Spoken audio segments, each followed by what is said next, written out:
Hey, it's Hillary. Join me for a helpful and hopeful chat about mental health in our community. So grab a cup of coffee or tea. This is Wedgwood's Coffee Break Conversation. I am so excited for today's chat, so let's just jump right in. Thanks for joining me, Dr. Lisa Lowery and Kaylee Jackson-Dieleman. I'd love for you both to introduce yourselves a bit.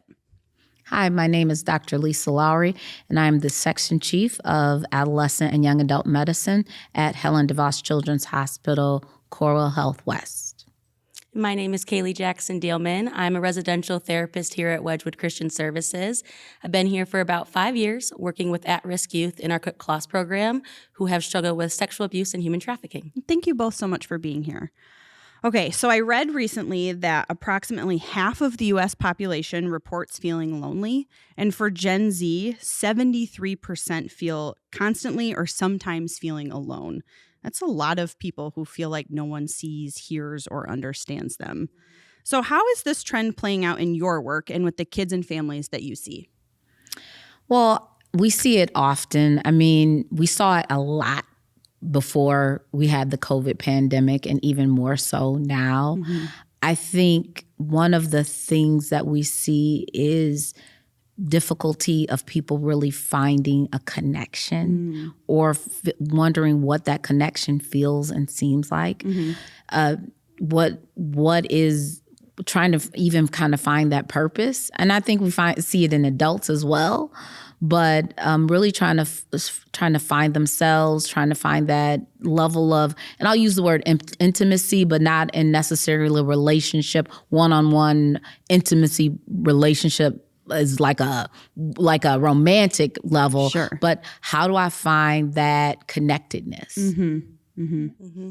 Yeah, I agree. I'd say a lot with my clients, I see them looking for some sort of sense of purpose and community. And when they don't see it in person, they look online. And so we're seeing a lot of clients look for relationships in social media platforms or people that they've never met in person, just because there's been a lack of face-to-face connection or validation that they've experienced in the past. So now they're looking for it elsewhere. Yeah. Oh, that's so scary to like look for it online with someone you've never met. Mm-hmm. Ooh.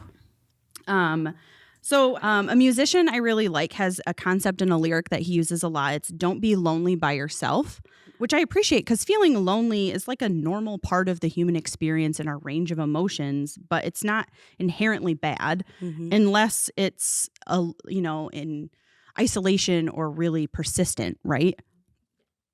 So what are some of the common signs that a child or a teen is feeling unseen or unheard?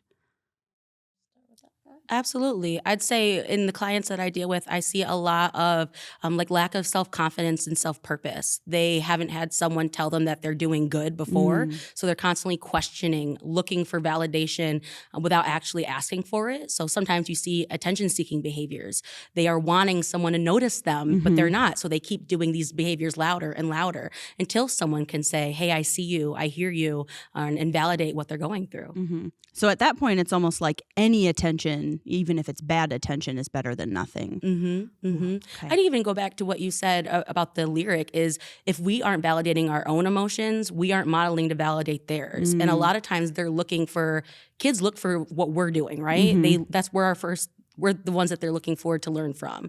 And when they're looking at us, if we aren't validating our emotions or allowing ourselves to feel all the feels, they're not going to do that either. Yeah. And so I think it first starts there, is looking inward and allowing ourselves to model what we want to teach. Yeah, I agree. So you can have that outward expression where they're acting out. You can have that inward where they're actually turning inward. And so they become more isolative. So they go from going from these outgoing people to they're inward. They're not engaging in any sort of activity. They're just in their bedroom all the time. They've given up doing things, or where even the parent says, well, they didn't really used to come out the room. Now they're not doing anything. They're not even, some parents even say they're not even engaging in social media. We even see people, of course, become more depressed. We see decrease in grades and things like that. And so we kind of see those things. We can even see them withdraw from school. And so then there's this thing where I kind of see where school avoidance and then this school slide. And then sometimes becomes this vicious cycle of social anxiety. Well, then the child doesn't want to go to school. Then the parent keeps them home. And then they say, well, Dr. Larry, can you keep them from home? And then we're wrestling with the kid not wanting to go to school. And so that just sometimes continues to perpetuate loneliness. And so those are some of the things you have to tackle. And no one really wants to say that I don't feel heard and validated and seen. I mean, who wants to ask for attention? No, right? And that's the last thing, that's the one last thing that a kid wants to be put on spotlight in a doctor's office or anywhere, right? Right. And so those are some of the things we have to tackle. And I don't think how often, even when we were thinking about this podcast and this discussion, who wants to say, hey, are you feeling lonely? Yeah. I mean, who would answer that truthfully and say, oh, yes, I'm feeling lonely? That feels very vulnerable. Very vulnerable. Right?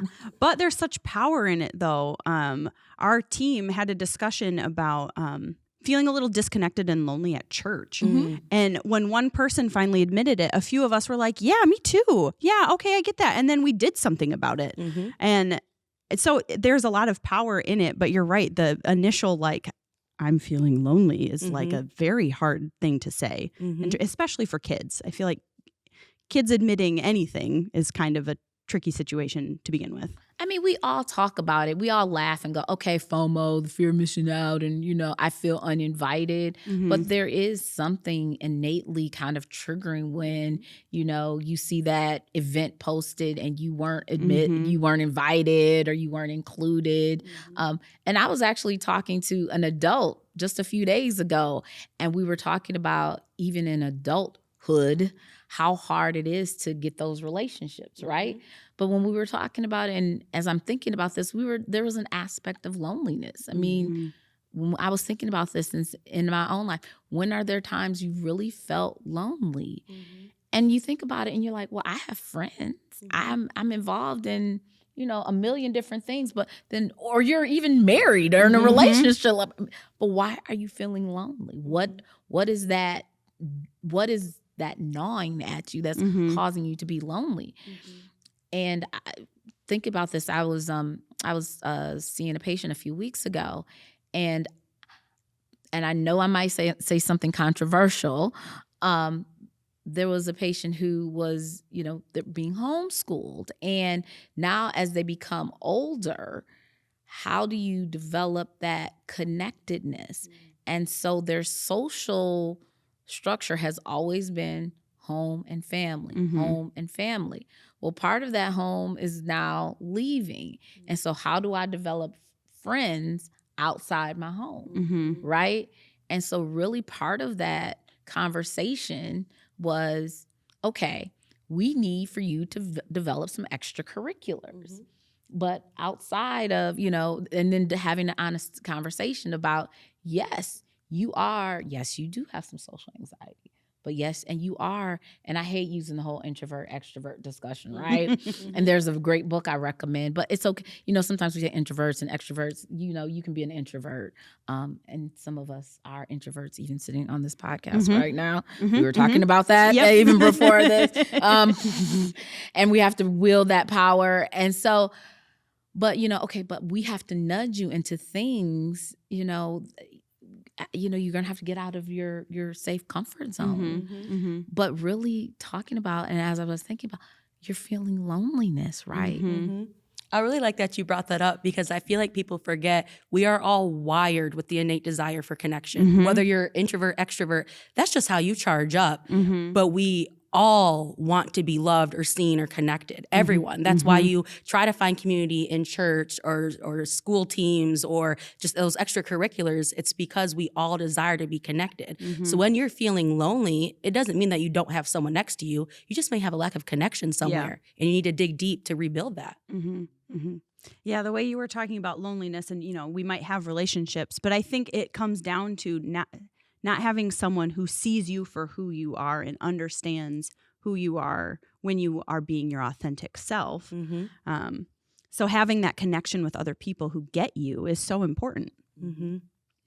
So if people are feeling unseen and unheard and misunderstood and alone, what on the flip side, what does it mean to feel seen, heard, and validated? Hmm. I'd say in the work that I've seen, it's just being able to be more than just a listener. The world's greatest listeners do more than listening. They're showing up. They are asking additional questions. They're asking for clarification. And then once they receive all those details, they're validating.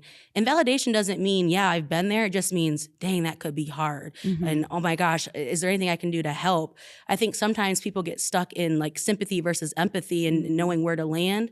And I think when you think about validation, you just have to think about empathy. It's showing someone that you truly care and you're trying to be genuine and offer validation and assistance versus sympathy kind of looking down upon them. Because sometimes validation can feel like pity, right? It can feel at a time when you're feeling really vulnerable and you don't want to show up and say, I'm lonely. Sometimes you're fearful for the response you're going to get. But if you get an empathetic response, something that says, gosh, that could be hard, versus a sympathetic response that's like, gosh, that's hard for you, it really lands differently. Yeah.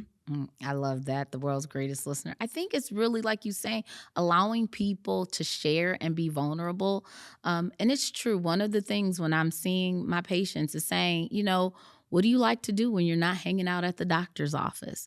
Because really, you're there. You might be there for, that physical. You might be there for whatever, that toe ache or whatever. But what do you like to do? Please share with me a little something about yourself.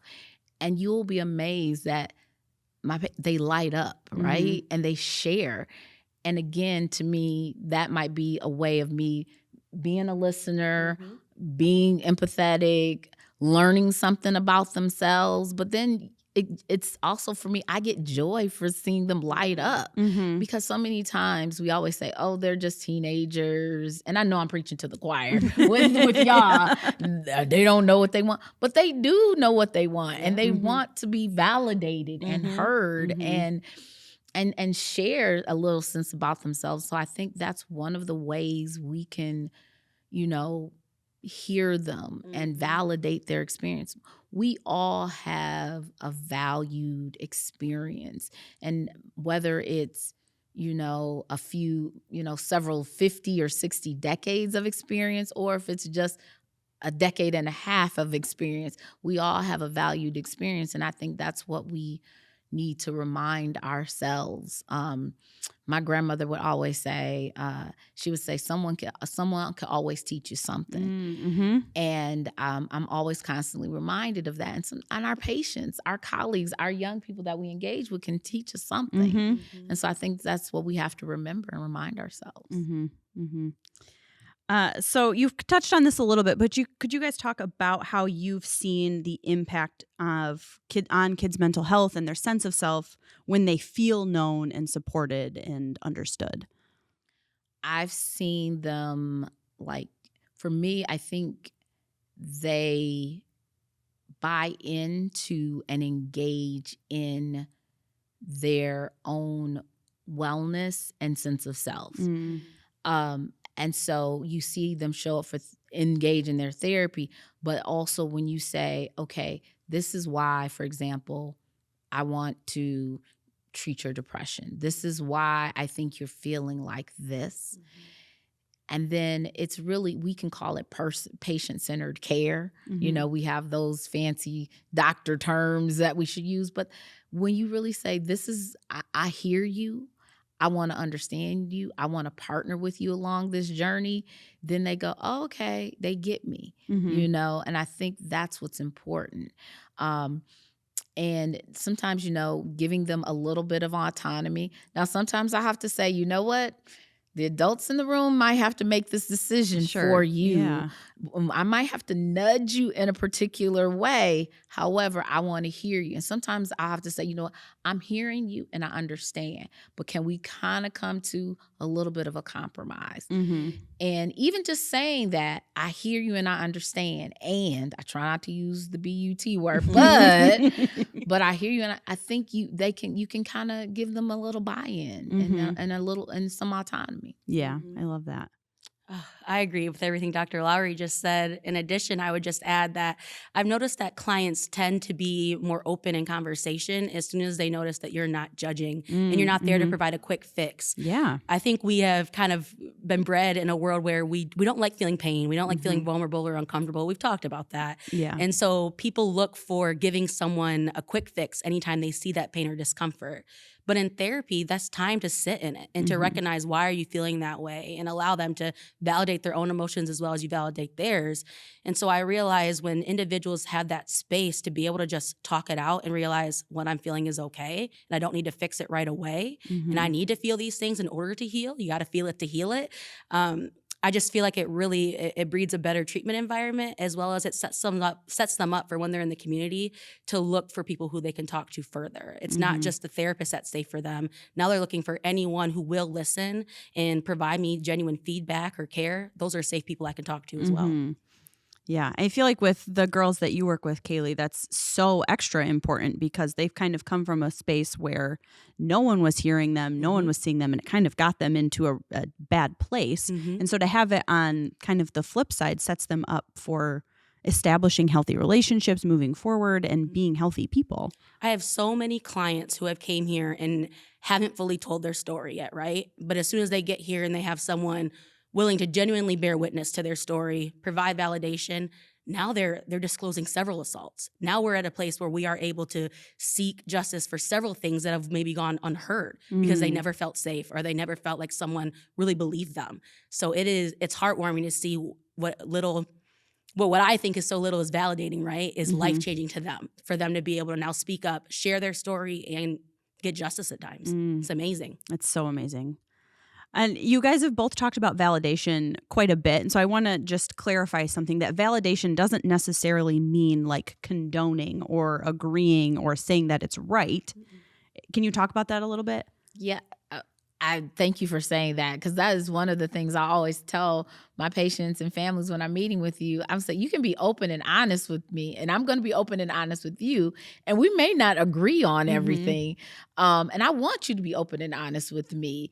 And it doesn't mean I'm going to condone it, but I want you to be open and honest with me, and we're going to come to some kind of understanding. But as long as you're open and honest with me, I'm going to be open and honest with you.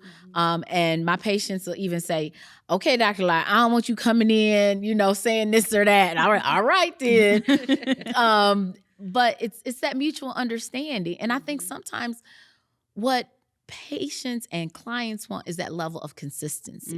And what you said, that non-judgmental consistency, I can let you be vulnerable. I can let you be honest.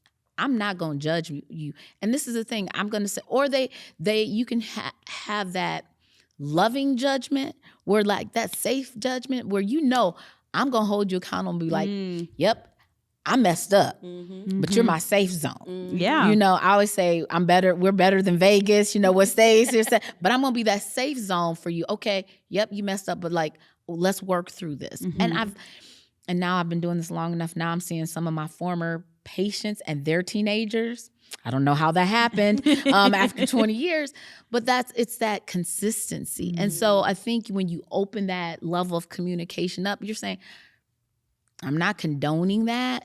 However, let's come to a place where we can help and guide you through this and work through this. It's important to remember that in that moment, it's true to them, right? Yeah. So when we're validating, I'm not validating it for me, I'm validating it for you. So if that's true to you, that's your truth. And I'm just here to sit in it with you. And yeah, there's times where maybe we're going to guide you in a different direction because I want you to learn better. But in the moment, that is your truth. And validation, as simple as that, is, gosh, that's hard. I see you. Whatever they're expressing in that moment is true. And how can I help you get through it? Or if you don't want to get through it right now, how can I help you sit in it? Yeah. And that's all it has to be. Yeah, as you were talking about it, I was thinking that part of being connected and feeling seen and heard is like all of it. You can't, it's not just the good things, it's the things that you're struggling with that are hard, the things that you're like, gosh, I really don't want to tell Dr. Lowery about that, but I have to. And so you have to be able to work through all of those things and be a space where they can share the good and the bad, because that's what makes you a whole person.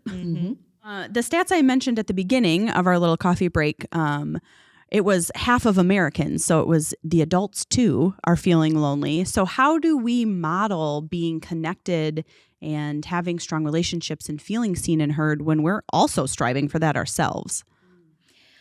I really think, like you said, it's modeling. And I think for parents, for the adults in the lives, it's that consistency, but role modeling what healthy looks like. And so having those, I mean, I'm not telling parents to open up and tell your kids what you necessarily like, your deepest, darkest secrets. This is what I'm struggling with. But really modeling, like, you know what? I'm working on myself and I'm seeking out therapy.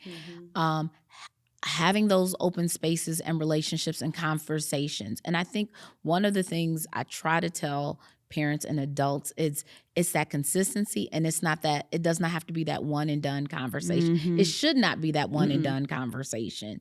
It's, you can have those short snippet car ride conversations, opening up. This is an open time for us to, I'm here to have that conversation with you. But that's where I really try to say for patients, and parents, it doesn't have to be, it's not hard. It's not this one-time lecture. Yeah. It should never be a lecture. Yeah. I think modeling is the biggest thing. And when you think about modeling, it has to be ongoing, like you said, as well as you have to think about the emotional intelligence that needs to be in the room. When we teach kids emotions, we often think about happy, sad, and like our basic senses of emotions. But as we get older and emotions expand, what about lonely, bored, fatigue, stress? If we can teach individuals that those emotions happen and they are normal by modeling that, we're also teaching them that it's okay to find a way to get through it, right? And to show them what helps us. What helps me as an adult may not what may not help my daughter one day, right? But I can show her that I tried that and it was something that I thought was important to do rather than to just let it be. There's an importance in trying to find some coping skills in life. Yeah. And your children and the young people in our lives are really watching us. How are we dealing with this? Yeah. How are you dealing with the stress of life? How are you interacting with other people? I mean, when you hear a child or a teenager tell an adult, you know what, my parent is going to come up to school and talk bad to you. That's because they've seen that modeled behavior. So let's not model that bad behavior. How do we engage with other people? So how are you modeling? How are you dealing with stress? You know what? And if you did something and acted out, then say, you know what? I handled that situation wrongly. You know what? I handled that because I was fatigued. I was stressed. How are we dealing with that? And so again, modeling that behavior is really important. So are there some simple everyday ways that caregivers, educators, mentors can help kids feel valued and seen? I'd say first step, stop listening to respond and listen to understand. Ask those clarifying questions, see where you can help, and look from an empathetic response instead of sympathetic. See how you can put yourself in that person's shoes when, if ever possible, and see what assistance you could provide. And if you can't provide anything, just telling them that it's okay to be where they're at is enough. I love that. I love that. I mean, just listening and time. I think one of the things when you sit and talk to our young people, it really is just time. And it doesn't have to be a lot of time. It can be 5-10 minutes.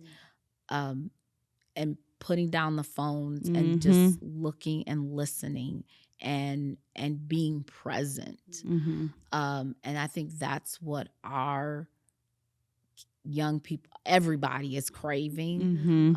And just that being present. And when you think of that, that's where loneliness stems from.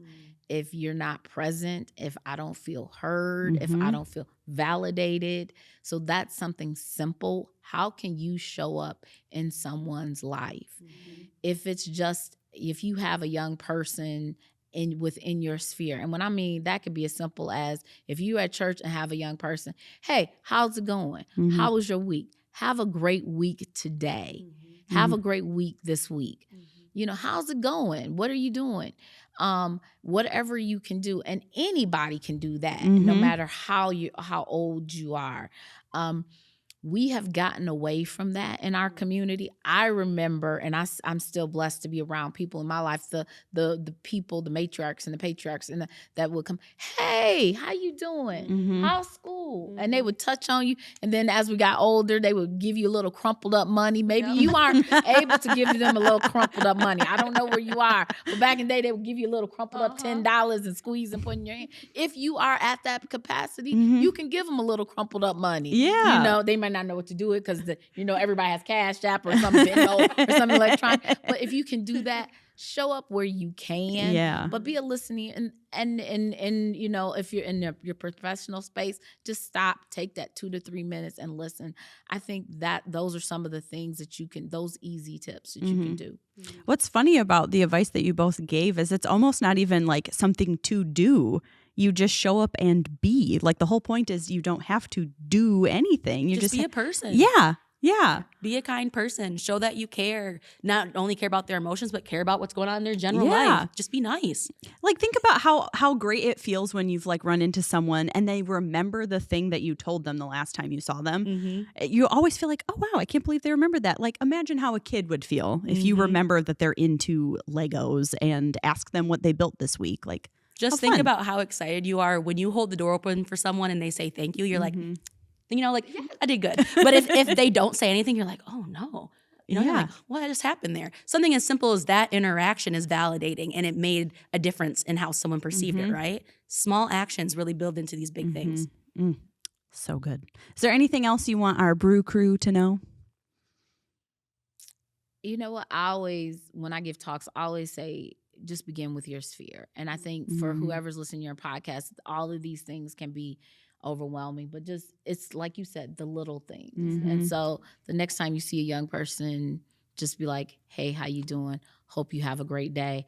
And I'll be honest, my husband, who happens to be in education, he does a really good job of that. And so I will say he models that behavior for me outside of my sphere of I think I do a really good job in my work sphere. But when we're outside of that work sphere, he does a really good job of that. And so he models that behavior for me. And so just do what you can do. And so, where you are, just look into a kid's eyes and say, hey, how you doing? Have a great week. So it's awesome. Yeah, I would just say continue to try every day. See how many differences you can make one person smile. And that'll continue to build contagiousness, right? As they continue to try to make other people smile, now you plant a seed that will continue to bloom. Oh, I love that. I love that so much. This was such a great conversation. I am so grateful that you both could take the time out of your important work to sit down with me today.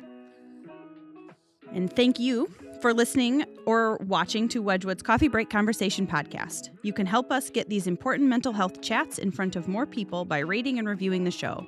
Give us 5 stars and a quick comment on why you listen on your favorite podcast platform or on YouTube. It makes a big difference.